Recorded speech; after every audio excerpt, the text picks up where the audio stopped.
అడుగుతూ ఉంటారు కదా. శివాలయంలో విడిగా శనేశ్వరుడు ఉన్నాడు, నవగ్రహాలు ఉంటాయి. సాధారణంగా శివాలయాలన్నిటిల్లో కూడా ఎక్కడో ఒకటి రెండు పక్కన పెడితే నవగ్రహాలయం ఉంటుంది. నవగ్రహాలలో శనైశ్వరుడు కూడా ఉంటాడు. ఆదిత్యాయ చ సోమాయ మంగళాయ బుధాయ చ గురు శుక్ర శనిభ్యశ్చ రాహవే కేతవే నమః అని ఈ శ్లోకం చదువుకుంటూ నవగ్రహాలకి ప్రదక్షిణ చేస్తున్నాం. సూర్యుడు, చంద్రుడు, అంగారకుడు, బుధుడు, బృహస్పతి, శుక్రుడు, శని, రాహువు, కేతువు వీరు నవగ్రహాలు.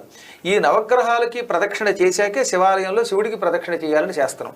ఉపాలయాలు ఉన్నప్పుడు ముందు ఉపాలయాలు అయిపోయాక ఆఖరణ ప్రధాన దేవుణ్ణి చూడాలి, గుర్తుపెట్టుకోండి.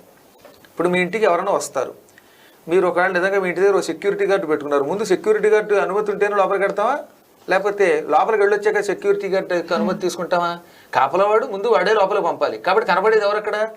ఆ కాపలవాడు. అలాగే లోపలికి ఆలయాల్లోకి వెళ్ళేటప్పుడు ఉపాలయాలందరూ కూడా ఉపాలయాల్లో ఉన్న